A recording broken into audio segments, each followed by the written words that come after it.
Hello everybody, welcome to Rewrite Your Reality with Reese. I am your host, and today, manifesting multiple desires, you are the source of reality.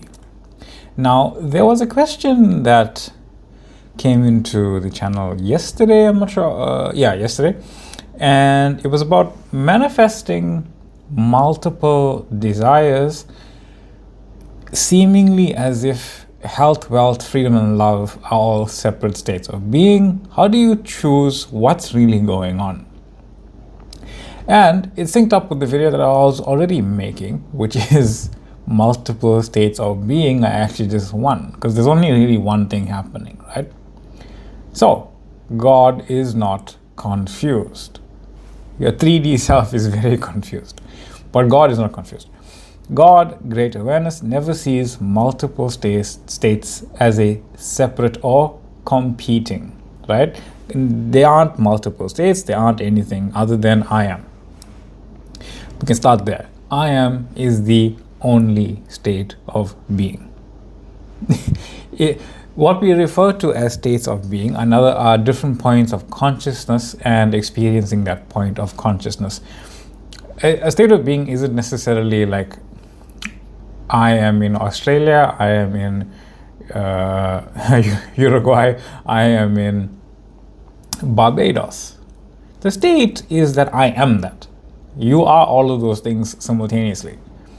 They might seem as if they are multiple states, but it's one state, one reality, one awareness of yourself as that identity that exists in and as that reality.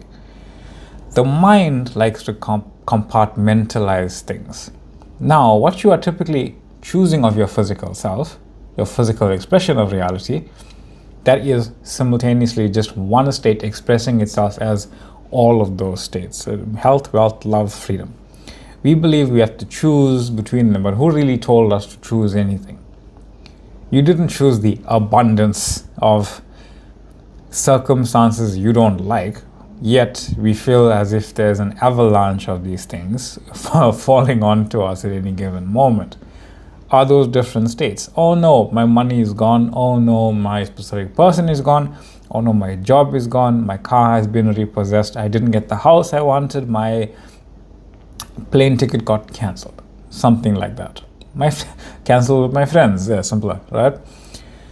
Those are not different states of reality. They are different viewpoints of reality of one state, which is I am not, which is in and of itself another state, but really you are I am as I am not.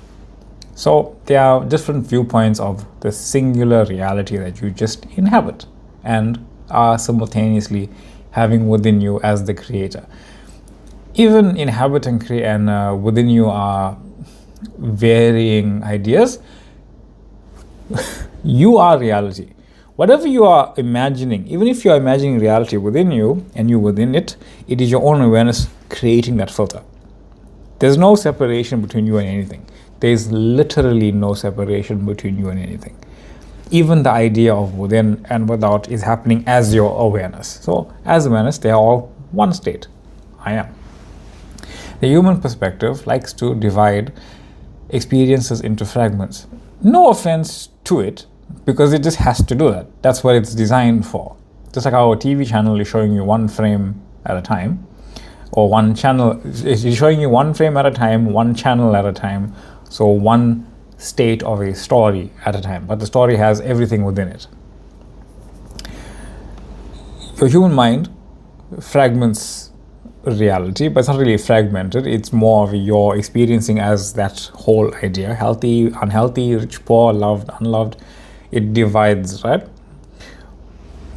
Now, understand from the divine perspective, that pure knowing as I am, it is simultaneously just being all of it as one state of reality.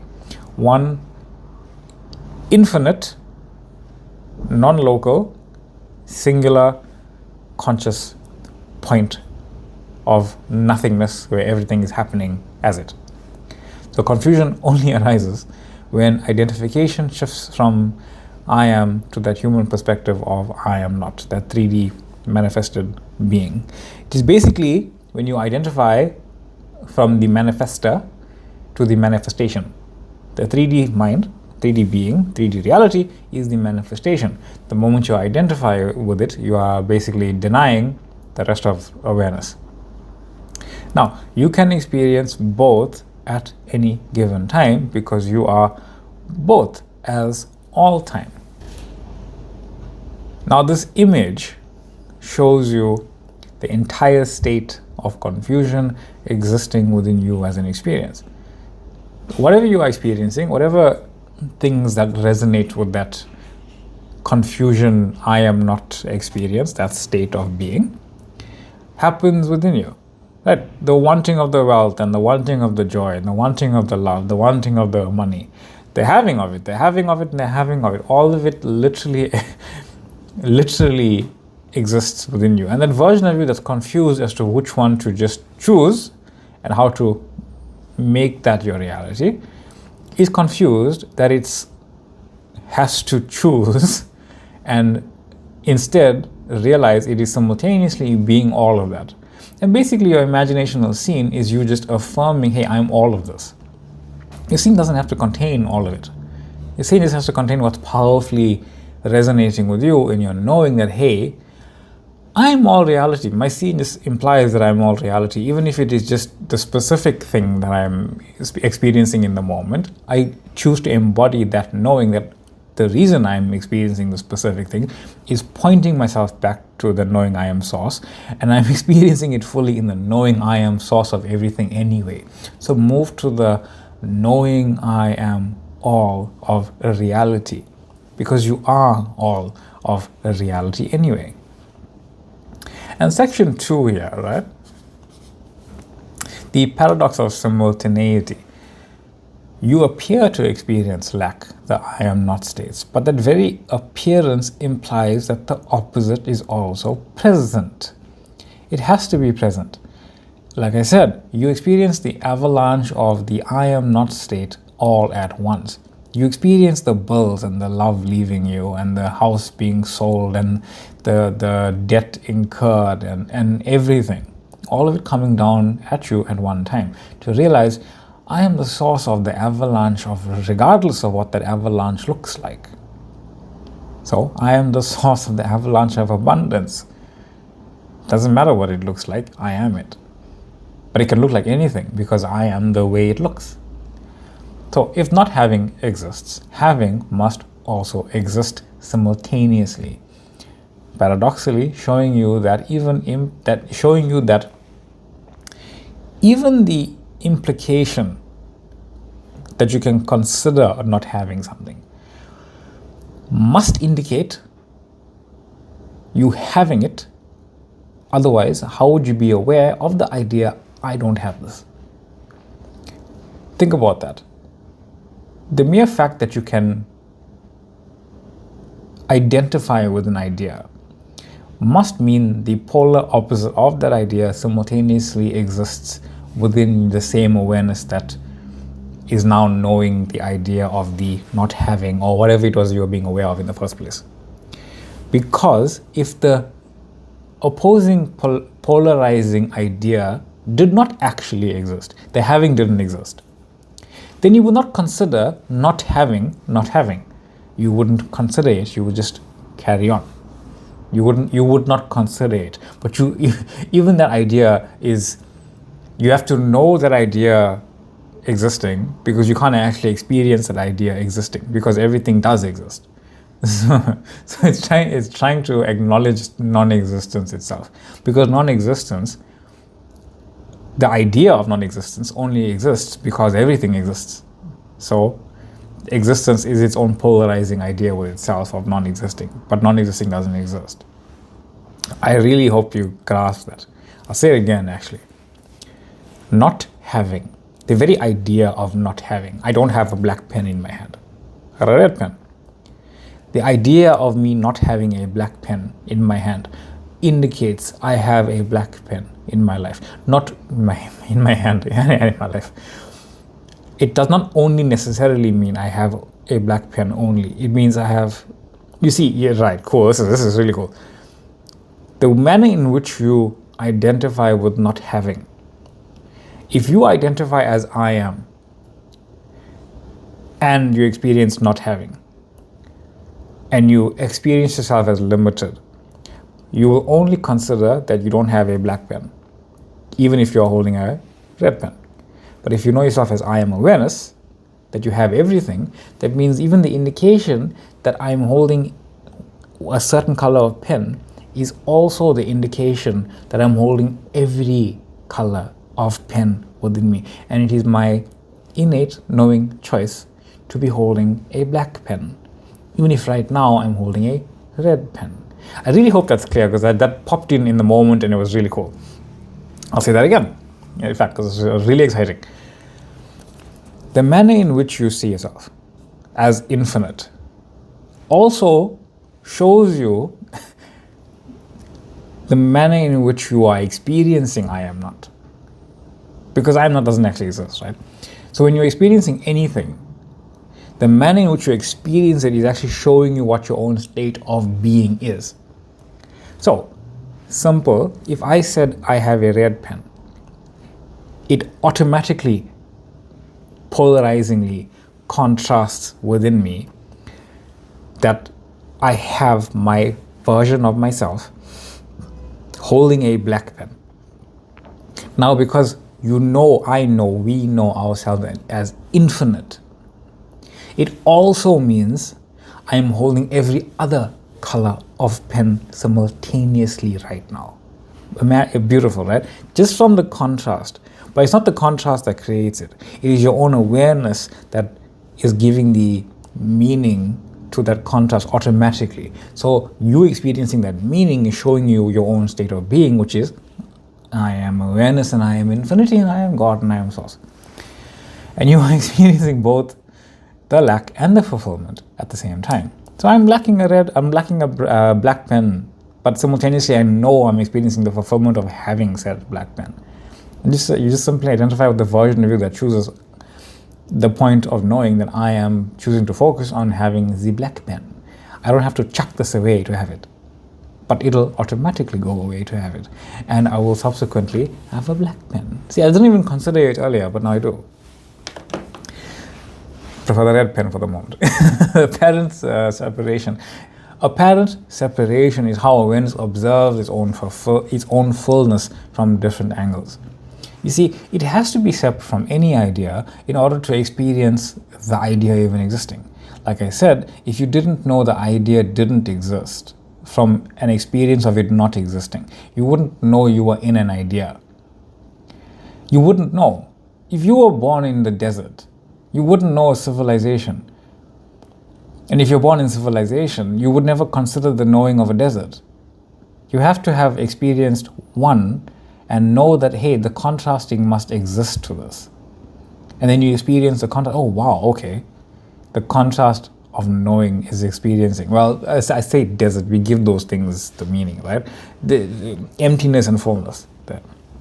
The paradox reveals wholeness because you experience not, you confirm the is existing. So the paradox of simultaneity in this picture, the moment you become aware of any state or idea, the law of polarity is basically your own awareness creating the idea of this and not this, or not this and this. You see that in intersection of all of those circles, all of those ideas, all of those realities just simultaneously intersecting with one another. You are reality of the intersection and whatever's intersecting altogether. You are it, you. With both ends of the sticks having created, you just typically focus on one end of the stick, not realizing you are the stick. Right? As Abraham Hicks says, you are awareness, you are the stick, you are reality, you are the existence of I am and the creation of I am, not as an experience. Giving yourself context and contrast. Forgetting and knowing yourself completely. You are that being that knows itself and forgot itself, forgetting itself, having forgotten itself completely. Which is why you can continuously remember states not yet physically experienced, right? That I am not state wherever it is you are imagining yourself to be. So every point of experience points back to you as the source of the point itself. And the contrasting point, either preferred or not, that just exists within you. Now, Returning to I am awareness, you don't need to imagine every desire separately. That is just a belief that we have come up with. Even that belief shows you the contrast of that belief. You don't need to imagine each desire state separately. You can imagine all your desires in one go. You can imagine the fulfillment of all your desires at once, because it must contrast itself as a truth. So the truth of that means you can experience all your desires in one go, in one scene. That implies the fulfillment of all your desires. Knowing I am all things already, experience that way. Yes, sometimes it is just nice to experience that specific thing that you like, that's popping up in the moment. The state that you're going to return to in the knowing that, hey, this is what I want my physical experience to be, but I know myself as I am awareness, experiencing everything. So let's go. That is what I choose. But I know I don't choose the unfolding. I know I choose that experience. So whatever's unfolding is that experience. So let's go and experience infinity, whatever that means, whatever abundance as infinity means. And as things pop up in my own awareness that I desire, I imagine them fully and don't hold on to it, because that's who you are, already being that. So the act of accepting I am awareness is the fulfillment of all desires as the source of fulfillment itself. Every specific every specific desire is now understood to be you. You are literally the desire. I feel like that sentence doesn't do it justice. You are the desire itself. Your own consciousness and attention is the creation of it. You are seeing it as separate so you can see it. Otherwise, you would be every point seeing every point, and that would be very confusing to experience. All outcomes are contained in you as you. You are the box you're containing yourself in. You're just not aware of being the box, but now you are aware of being the box, so you know you're the box. And then what are you bringing forth into the box as a creation, right? Returning is not movement. You're not going anywhere. Nothing's happening. It is you remembering your being. Now, section 4. You are not creating reality. You are the creator of reality. You create your experience of reality. We do have a shorthand of you create your reality, but it's not necessarily that. You create it from not being aware of it with your focus, as your focus is the being it as it. So while you are not aware, we call it creation. When you call it forth and experience it, that's the creation act. But you're creating the experience of it. You're not actually creating it. It existed prior to you being aware of it, but in a timeless state, because time doesn't actually exist. The universe is the eternal creation of I am. The multiverse idea, it's just the multi-states that it exists in. Every state is a snapshot of whatever is happening in that snapshot. There's only one reality of all of it combined. You as awareness bring specific expressions into being through attention, because you're bringing all of it to attention at once, but you are only focused on what you are focused on. You're focusing is the creation of it. Attention is the mechanism of creating the experience, not effort or imagination as labor, but the remembering as your preference of what it is you choose to experience. So you have infinite scripts already written within you. Your imagining calls forth a script and you experience it as your new choice in reality. The scene or knowing of the scene is the evidence you are it now. That because you are it. You're looking at the evidence of yourself being it. The scene simply implies completely an utter fulfillment, not specific fulfillment. The specifics are within the scene as fulfillment. So one specific thing happening in the scene is perfectly fine, but the entire thing implies fulfillment completely. The confusion implies the confusion usually comes from, must I imagine each specific scene to know that is happening. No, one is perfectly fine of experiencing and knowing self-fulfillment as your choice of reality. The specific different outcomes are just within the knowing of fulfillment. So move to the knowing you are all outcomes, including the ones that you choose to embody and inhabit as your physical reality. Now, the sequential experience, not linear time. Sequencing is not linear, even if you experience it linear, because you experience it frame by frame. We're just used to it doing this. But awareness itself exists outside of the idea of time, because the idea of time exists as it within it. You always say within it as from the 3D view, right? But it's as it. The idea of time is awareness changing its expressed state of being. Each moment is just a snapshot of an entirely new universe. You're brand new in every moment. If your physical self is brand new, the rest of reality is brand new. And if the rest of reality is brand new, it is a new point of view of the entire universe that the entire universe is experiencing. But it is not limited in time. It's not happening in time. Every moment is experiencing it, and it's branching off itself into infinite potential experiences for itself. All happening now. So what looks like linear unfolding is simply awareness contemplating different versions of itself. You are not moving through time. You are the awareness of infinite completed states, and the time we experience is basically the changing of those states. There is only one desire, to know yourself as awareness, which is what you're doing, the ultimate desire. All of those desires you experience are the expressions of you knowing yourself as awareness.